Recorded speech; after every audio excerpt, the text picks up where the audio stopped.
Hey, my friend, yesterday. Yesterday, you remember we talked about what oil is this? 38. But this one in comparison with this, Single. this is single grade, and this is Multi-grade. multi-grade. Okay. What happened with multi-grade? What happened? What is the meaning of the lower number, 15? That's its viscosity at cold. That's the viscosity at Cold. low temperature. And 40, That's the viscosity at high temperature. Oh, nice, no? Oh, this one have the ability to change the viscosity. When the temperature is low, the viscosity is too thin. When the temperature is high, the viscosity is thicker. No, nice, no? It's a good property. But this oil is not mineral. It's synthetic. What is the meaning of that? It's on the laboratory. No, it's made on the laboratory. And the mineral? It's raw. It's natural, no? It's natural. It's coming from petroleum, from oil. It's pure. But internally, in the molecule, what is the difference between the synthetic and the mineral? The synthetic, all the molecules are all the same size. All the molecules are exactly the same. It's the same diameter, no? The balls. And in mineral, They're not. because it's natural. It's natural. And this one contains a lot of what? Additive. Additives. But good additives, no excessive, no yellow additives. Those additives are anti-foaming. What is foaming? Bubbles. Anti-scale, anti-corrosion. That's good. No? This is the ability of you know, full synthetic or semi-synthetic. What is the meaning of that? What is the semi-synthetic? Blend. Is full synthetic mixed with a little mineral. Semi. And full synthetic is laboratory, pure laboratory. Semi is synthetic with a small portion of mineral. Is it good quality? Yeah, it's good quality. It's good quality. No, it's good quality. And be careful with this, my friend. Always, always, always, always follow the recommendation of the manual. This engine requires semi-synthetic. And this engine requires, during the first 100,000 miles or 3,000 hours of operation, 15 W40. After 100,000 miles, 40. is 2050 or something, a little higher. You understand that? Follow the recommendation. And you remember yesterday I mentioned that the aviation people use the logbook. It's the maintenance book. Try to keep a logbook in your boat and try to put all the information related with the service in the book. When you sell the boat, this is a great to attract people to buy your boat. I am organized. Look at my logbook. My logbook is this. This is the service on the water maker, service on the generators. Oh wow. This is the oil that I use here, the oil that I use over there, the oil, the coolant, all the specifications. This is nice, no? When you buy a used boat, a used engine, a used car, ask to the customer, what type of oil you use? Oh, I use Rotella. Oh, okay. What type of Rotella? 10W40. Okay, thank you. Thank you. Always? Yes, always. Okay. In the transmission? No, I never change the transmission oil. Coolant? No, I put any. All right, okay. All right, but ask to them and copy. Okay, Rotella. And after that, continue with Rotella. No, because I love it, Valvoline. No, my friend. Continue with Rotella, because Rotella have your own additives, your own, and the engine right now is 10 years old working with Rotella. Don't change. It's not good. All right? Be careful with that. Okay, let me explain something. Suppose that you have an engine, car or boat, that is running good. The temperature is good, but the engine have a little blue smoke, especially when the engine is a long period of time in idle and you accelerate suddenly. Oh, a little blue smoke and disappear. Yeah? Okay. Internally, what is that issue? A little blue smoke. Where do you think is the problem in that engine? It's good, the temperature is good, the compression is good, the engine is running good, only a little blue smoke when it's too much time in idle. Where is the problem? Excuse me? The seals of the valves, the blue ones, you remember? Those seals. A little play on the valves, in between the valve guide and the valve, a little play. All right. Oh, I want to solve that. Okay, remove the head, change valve, all the job on the head. New seals, put it back the head. Oh yeah, no blue smoke. It's over there, believe me. Okay. The engine have 150,000 miles. A lot, no? And a little blue smoke. Some people say, oh, I want to, what oil you use? No, I use Rotella 10W40, semi-synthetic. Okay, I am the new opener. Okay, I am going to flush that oil. I am going to put Mobile 10W40, full synthetic. Different brand, the original semi-synthetic, the new one full synthetic. And 2 days later, a lot of blue smoke. Why? Because you changed the specification. Originally it was semi-synthetic. You passed to synthetic and other grade and different additives, and now you have a blue smoke. This is not recommended. Okay, what is the recommendation in that particular engine with a little blue smoke with a full synthetic multigrade 10W40 Rotella? Go up a little bit.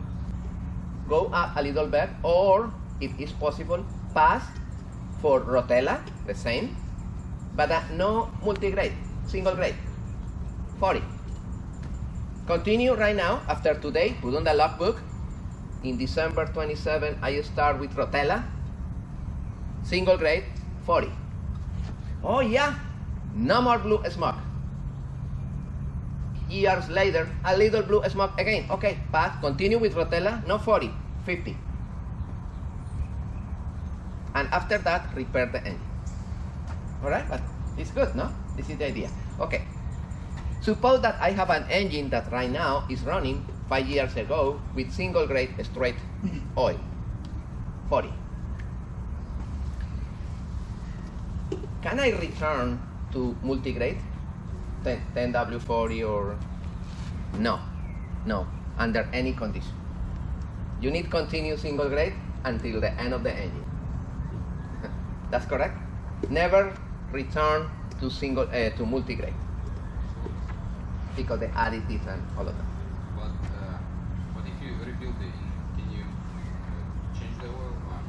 Excuse me? After rebuild. When you No. When you rebuild the engine, you can start again with a multigrade origin. What if you pull the oil out and it's not the applicated oil for the engine? Would you then flush it and then you can change it and put the right one in? The recommendation is flush completely, run for a couple of hours, flush again, and fresh oil again. 2 times. Yeah? Okay. This is the recommendation with the oil. No additives.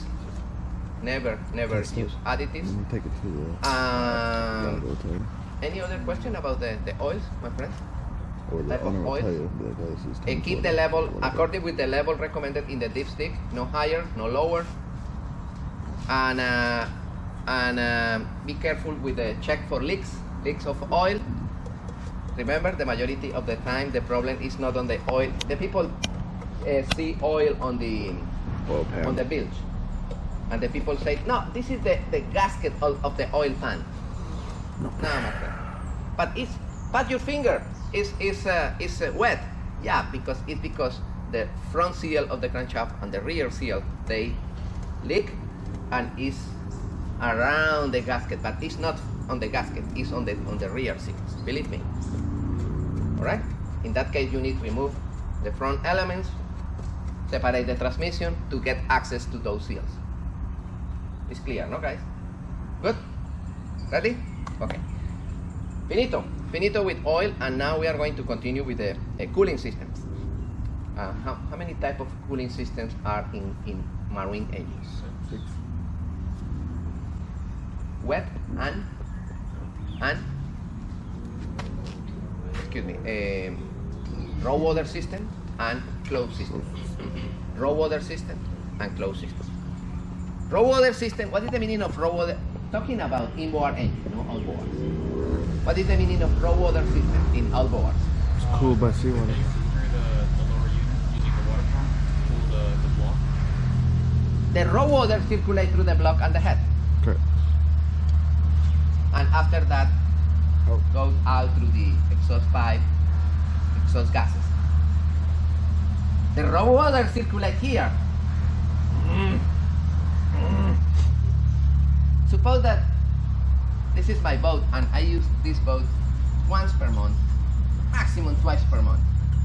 That type of refrigeration of cooling system is good in my No. boat? Heck no. No, because my boat stayed 3 weeks, 4 weeks off with salt water accumulated in the block. That's not good. Unless you flush. Yeah, you need flush and flush and flush. That's not good. That's not good. Alright, but there are a lot of boats, especially fish boats, boats that are used every day, and they use raw water system. I don't like it. I don't recommend. Especially in inboard gasoline engines, the raw water system is catastrophic. It's catastrophic. It's not good. Do you flush the diesel engine as well? Excuse me? Would you flush a diesel engine as well, the same way you flush outboard? It's similar. I am going to explain today the procedure. It's similar. You need to run the engine with fresh water. But it's just hose sometimes, right? Yeah. Good. All right.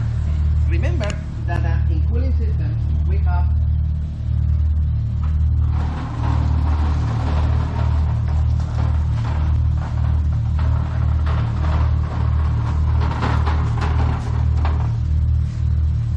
what is this? Pellet. And this one, Pump. raw water pump. No? Salt water pump. This one.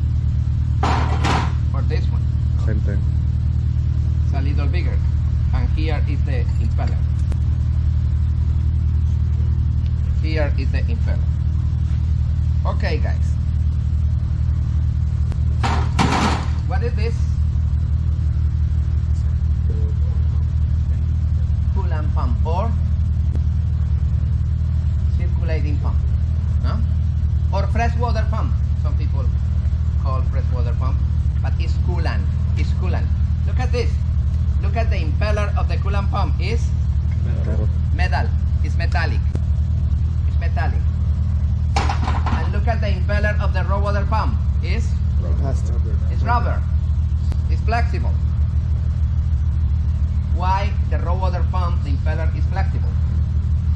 Debris that goes through the ocean. Because move. Excuse me. Go ahead.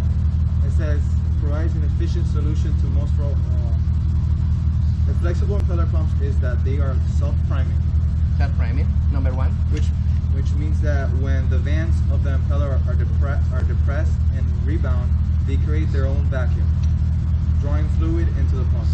And is able to suction a little amount of sand, a little amount of debris. This one, the other one, no. The metallic, no. All right. But what is the enemy of those impeller pumps? Very dry. Run dry. Air. If you run this pump dry for more than 10 seconds, what happens? Burn it. New impeller. Burn it, the impeller. No? It's in fraction of seconds. For that reason, the recommendation, when you replace the impeller, when you replace the kit, and you start the engine, is immediately you start the engine, touch the plate. Oh, it's a little hot? Okay. Okay, right now it's cool. Okay, this is indicating that the water is circulating. Good? The raw water pump and the coolant pump. Okay, where is this one? Where is this one? Bottom right. Yeah, it's that one. You see?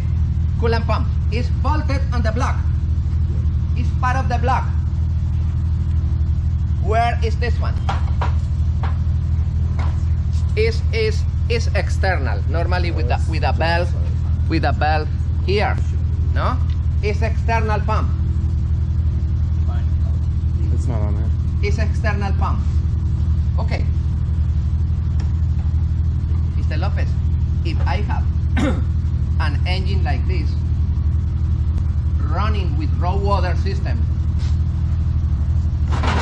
what happened with this pump?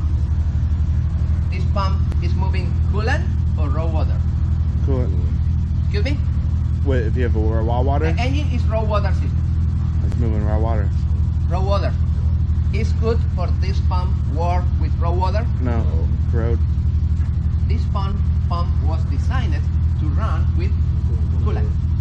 For that reason, the lifespan of this pump in a motor running with raw water is Very minimal. limit. Do they make like swap kits? Could I swap the coolant pump for a raw water pump on an engine that was built for raw water or for coolant? No, I don't know about that.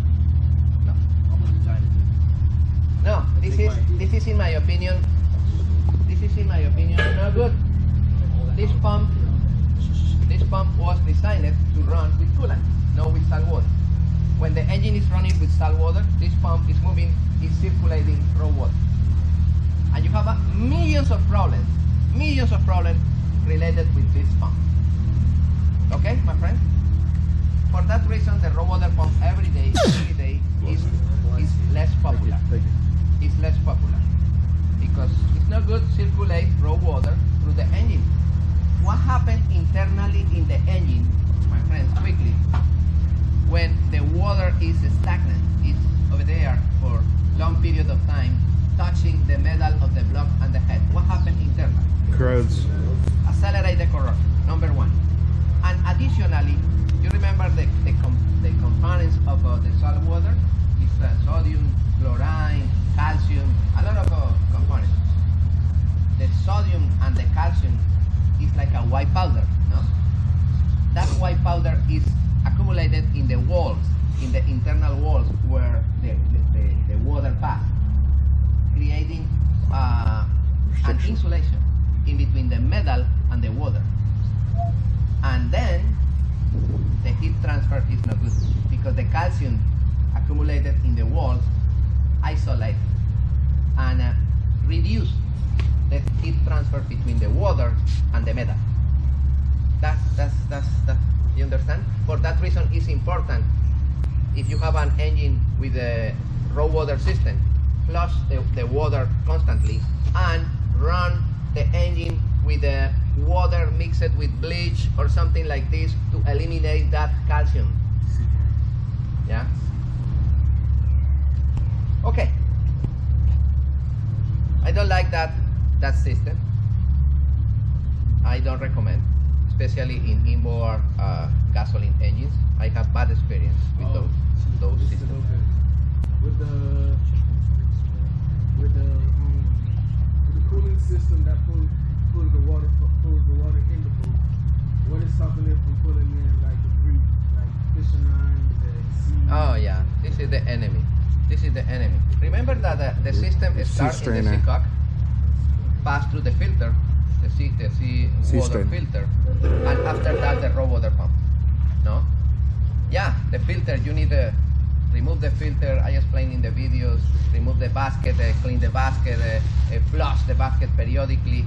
Oh yeah, it is catastrophic. If they don't clean it, they say they don't make If you don't clean, you create a vacuum and the impeller is damaged. And additionally, the flow of raw water through the coolers, remember we have 6 coolers, is reduced, and you have high temperature in the motor oil, high temperature in the transmission oil, high temperature in all the coolers, the temperature increase. That's not good. That's not good. Okay, my friends. For that reason, the service on the strainer is critical. You need to keep the crystal of the strainer clean. You need to always locate the raw water pump and the sea strainer below the water line to avoid bubbles, to avoid air in the system. And it's easy for you when the engine is running, check the strainer and verify that the water is moving, that the water is flowing. No? It's very, very important. Thank you for the question. Great. Okay. All right. Now we are going to pass to the system with heat exchange, the system with coolers, and we are going to analyze the coolers quickly. I have around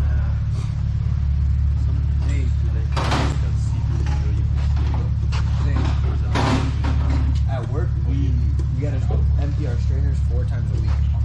Which is so. okay, guys, look. This is a cooler. This is a heat exchanger. My friend, remember that this engine is an automotive engine and was converted in marine because you replace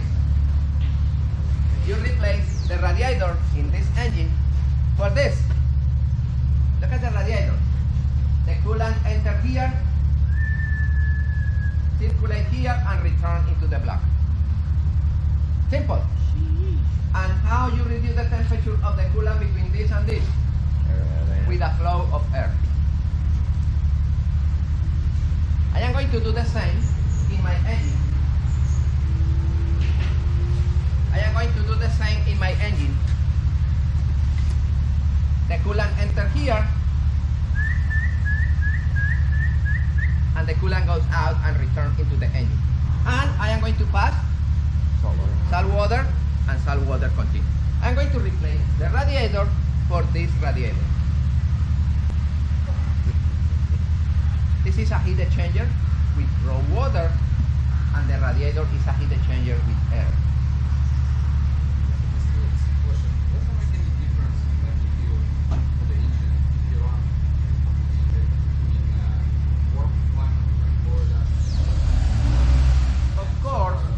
Of course, the heat transfer over there is better because the temperature of the water over there is lower than here. Yeah, during the summer, the engines in the Caribbean, they run at higher temperatures.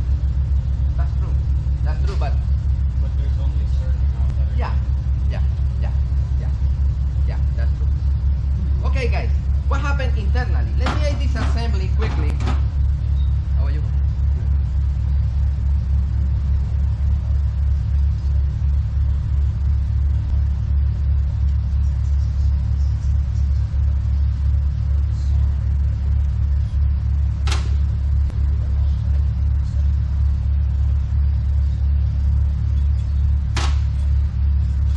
Okay, normally the heat exchanger have 2 caps. You see? In each cap, you have O-rings. You have this. What is this? The sink. The sink enter here. Oh, what happened with the sink here? Was eroded. Oh, this is an indication that the sink was working. And where are those pieces of zinc? Where is the metal of the zinc? You see the powder, the white powder? You see the calcium, the zinc, oxide of zinc? You see oxide of zinc. And you see the oxide of zinc accumulated here? Indicating what? That the zincs are eroded. Normally you have 1 zinc in each end, or 1 in one end. That depends on the design. Normally, the zinc, the sacrificial anodes, are located where the flow of raw water is maximum. Here it's good. How often you have to replace it? Depend on the use. For that reason, it's well, depend on in the service manual. They recommend each 250 hours or something like this. So on a commercial operation. 150 hours. Yeah. But I recommend periodically remove one of these.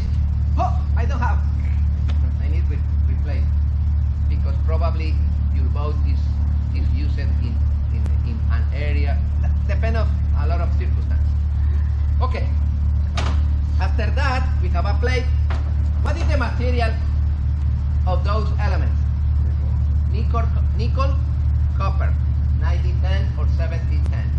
Is corrosive, that alloy? Is zero corrosive. Zero corrosive. Nice, no? Okay, you have the plate, and after that,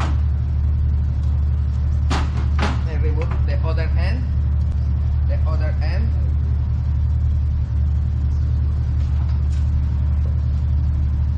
Copper nickel.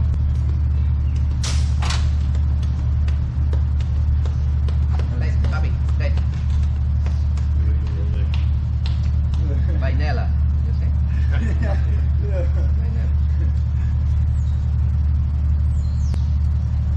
Vanilla. Vanilla.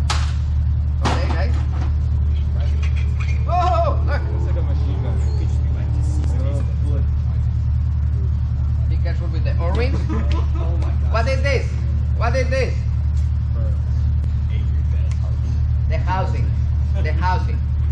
And what is this? Bamboo now, The heat exchanger. Look at this. The pipes. The pipes. Hollow. Through the pipe circulate what? Raw water. Raw water. And you see the coolant, the coolant, the coolant, the coolant. You see, my friend? The coolant surrounded the pipes. Enter here and pass over there. Be careful because it charges.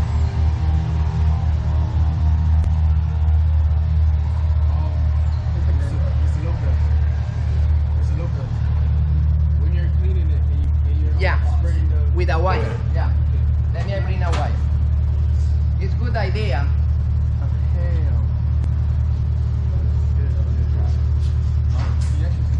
It's good idea. Give me one second. Look, it's good idea when you remove that one. We are going to do that with our heat exchanger. Look. You see?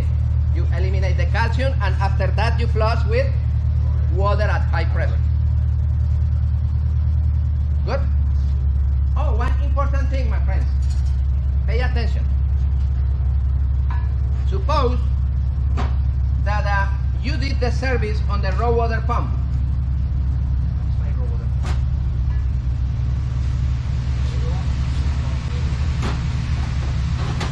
Sorry. I removed the plate. I found that a lot of blades on the impeller broken. Where are located right now those pieces of rubber? When you remove those caps, you found that a lot of pieces of rubber over there. But how did it get in there? If it's going, is it before it goes through the heat exchanger? It's before. It's just before. It's just before. Yes, my friend, you need, if you find the impeller broken and you replace the impeller, 100% sure you have the caps on the heat exchanger full of pieces of rubber. You need disassembly. So if you had no repeating issue, then you could. Unless you found all the pins in there. That's all in there. Yeah, that's correct. And flush the system. Yeah, for that reason you remember yesterday in the video, I have high content of nickel. 100%, one of those pipes are cracked. It's a problem on the heat exchanger. Other element with high content of nickel is the valves, no? You remember? 12%, a lot of nickel. Okay, great, this is the heat exchanger. Now,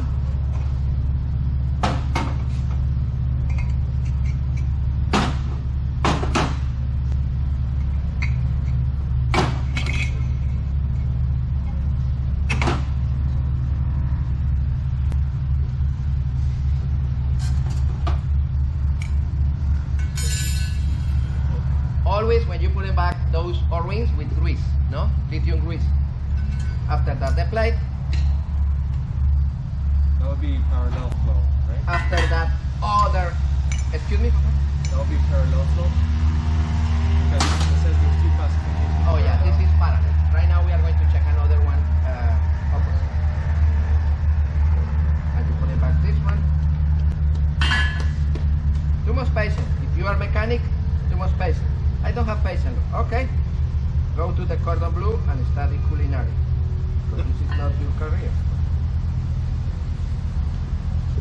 always.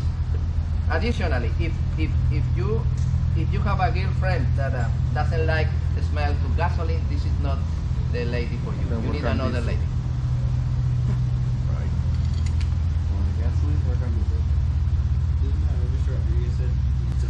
I don't like gasoline. Sorry, mommy. This is my lotion. They still money? Shut the fuck up. Sorry, mommy. You need another man.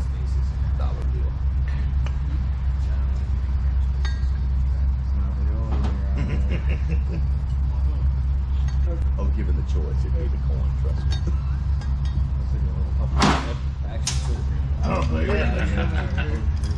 It'd still be the dollar. Okay. Sorry, because if I let the balls disappear in 20 seconds.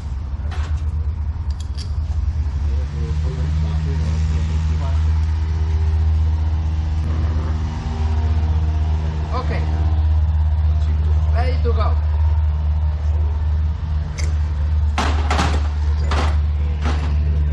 Look at this heat exchanger. What's that? What happened with Same thing, right? is two heat exchanger together. Look at this. Look at this separation. You see? I have one heat exchanger for fuel and the second one for transmission oil and the other one for motor oil. And yeah, there are heat exchangers like this with 5 components, with 3, with 2. Like this, we are going to check this engine.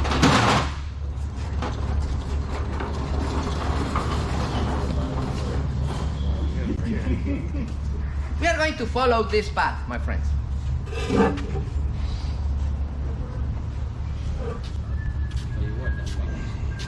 We are going to follow the path of the raw water. Get the fuck out of the picture.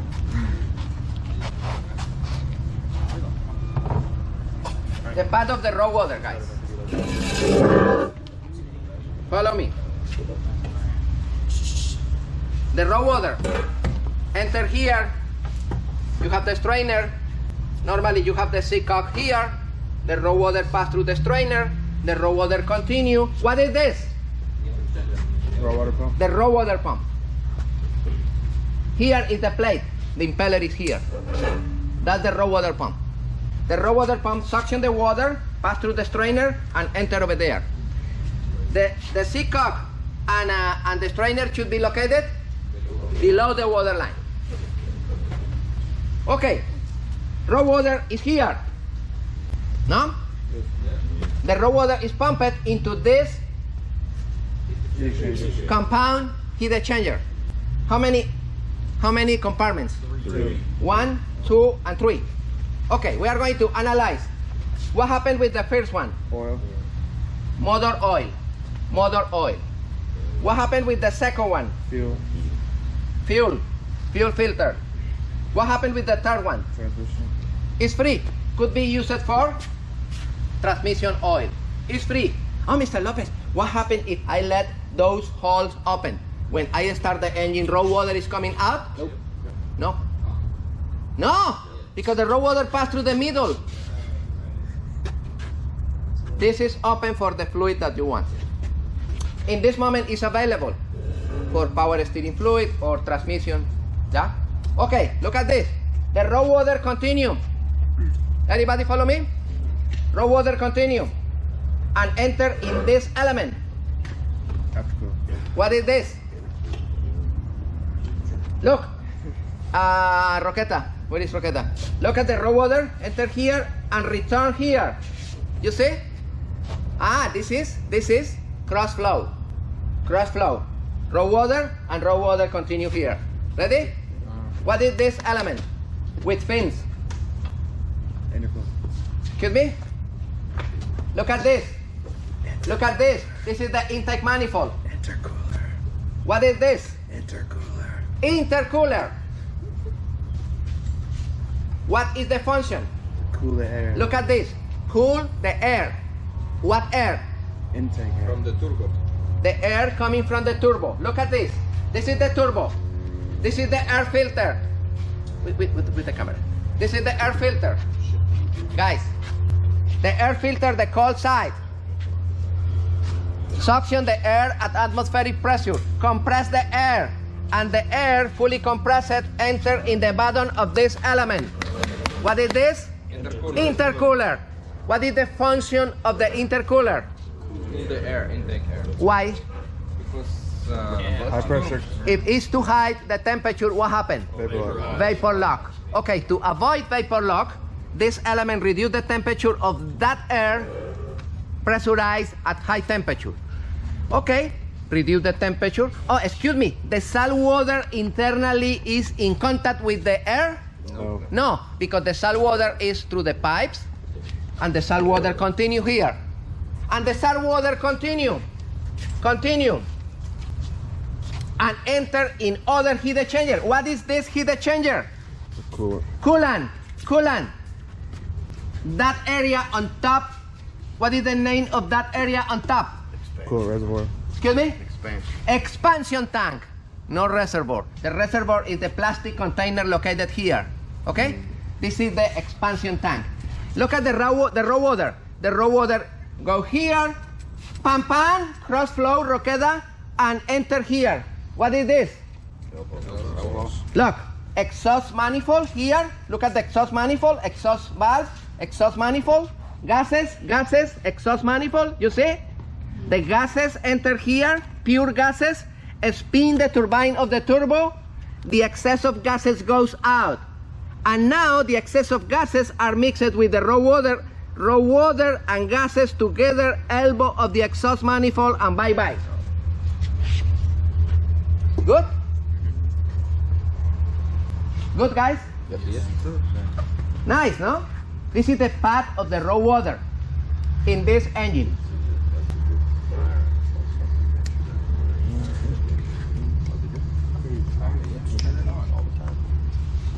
Questions about this? How many, like, would you instead, if you just need more places on your heat exchanger for like different Yeah, the coolers, last one will be warm. Yeah. Yeah. But would you add, like, let's just say you have your oil, you have, like coolant, transmission, whatever. Let's say you have more. Would you add another one of these, or would you just make a? You added other one single like this. Look, you added other one. He said this the elbow, right?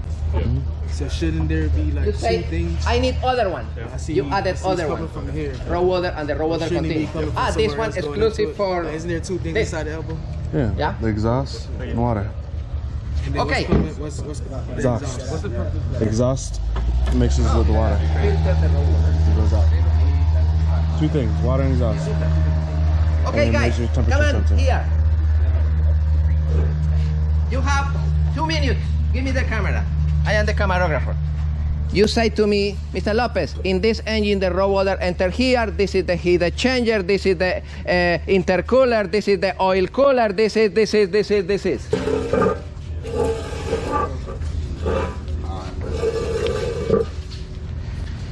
Water right here. Where is the water coming in? Where? Where is located the impeller of the raw water pump? That's the impeller. That's correct. Okay, what happened with the raw water? Continue over there. Goes into the intercooler. Where? Enter into the Intercooler. intercooler. Nice, no? Yeah. And what happened with the raw water? It comes through there. What is this? Look at this. What is this? Heat exchanger plates. And what is this? This is the heat exchanger for coolant. Yeah, I think it's huge. Yeah, it's huge. A lot of plates. Right now we are going to talk about that. Okay, look at the plates. You see? Okay, what happened with the raw water? Please explain to me. Exits.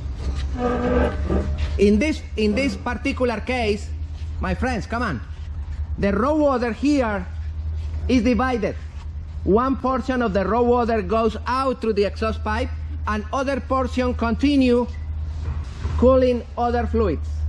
Can you explain what is the process, please? Going through here. Whatever this DC is. Can you hold it that one and I explain? Look, guys, follow me. Follow me. Look at this. The raw water enter in this heat exchanger. One portion of the raw water goes here directly through the elbow of the exhaust and bye-bye. Other portion of the salt water continue here and cool this one. What is this? Oil cooler. Oil cooler, you see? Look at the oil block and return into the block. Everybody follow me? Yeah. Guys, come on. Look at the oil. Pass through the cooler and enter in the block again. And this is the filter. Ready? Yeah. Okay. That's the salt water. And the salt water continue here and continue the salt water. And the salt water, guys, follow me. The salt water enter in this area. In this area, you see the line that I mark? In this area, you have access for raw water. What is the function of the raw water in the external layer of the hot side of the turbo? Keep that metal. Because you are in the engine room. If you touch that one and you don't have that refrigeration, what happened? Burns up. That's clear? And the excess of raw water enter in the exhaust manifold and bye-bye. You like it? Yep. All of them are the same, my friends. We are going to analyze the intercooler here. Look at the cool side of the turbo. Look at the cool side. Air filter. Air filter. Yes or not? Yes. The air suction here and enter in the cold side of the turbo. The air is pressurized at high pressure and high temperature and enter here. But this element is cooled for raw water and the air enter with low temperature in the intake manifold. Good? Mr. Lopez, what's this tubing right here? Oh no, yeah, this is a return of gases. You remember the gases produced here? Return to enter again. This is exhaust gas recirculating valve. And Mr. Lopez, this intercooler only for the air? Only for air. Only for air. Good, papas? Okay, I want that you show to me in this engine where is located coolant temperature sensor, knock sensor, and crankshaft sensor. Coolant temperature sensor, knock sensor, crankshaft sensor, fuel pressure sensor, and oil sensor. So this is Correct. What is this? Look, this is heat exchanger for coolant, and the sensor is coolant temperature sensor. Okay, number one, crankshaft and knock sensor. What is that? Guys, come on here. What sensor? Look at this. What is this? What is this? Harmonic balancer. Harmonic balancer in front of what? Crankshaft. Of the crankshaft. Oh, the crankshaft is here. Ah, that sensor is in front of the crankshaft. What is that sensor? No. Crankshaft position sensor. Everybody follow me? Yep. Crankshaft position sensor. Okay, good. What about this sensor? Come on here. Oil temperature sensor. What about that sensor? Oil temp. Where? Oil temp? That sensor. Yes. Oil pressure sensor. Oil pressure sensor. Okay, what about this sensor? Look at this. What is this? Fuel. What is this? Fuel pressure sensor. Fuel pressure. Priming pump. And what is this? Fuel pressure sensor. Fuel pressure sensor. Good? I see it back there. Frankie shows up late, just oil tugging on shit. Yeah, bro. Puts his whole body weight on it. So this is the fuel filter. You need to open that one. It is inside. Yeah. and another Knocking sensor. No, this is a fitting. This is a fitting for oil. We are going to check the knocking sensor, guys. Knocking sensor. Knocking sensor. Just No. No.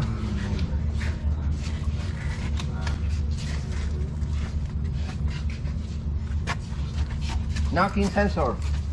Bonus question. knock knock.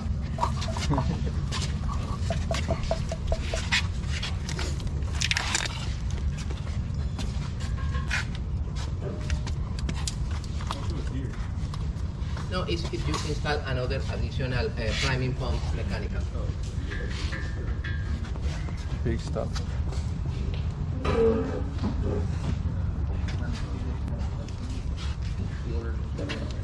We are going to disassemble this one. Probably is here. Say in front of the flame valve. What about the For the button? No. In that design that they don't have.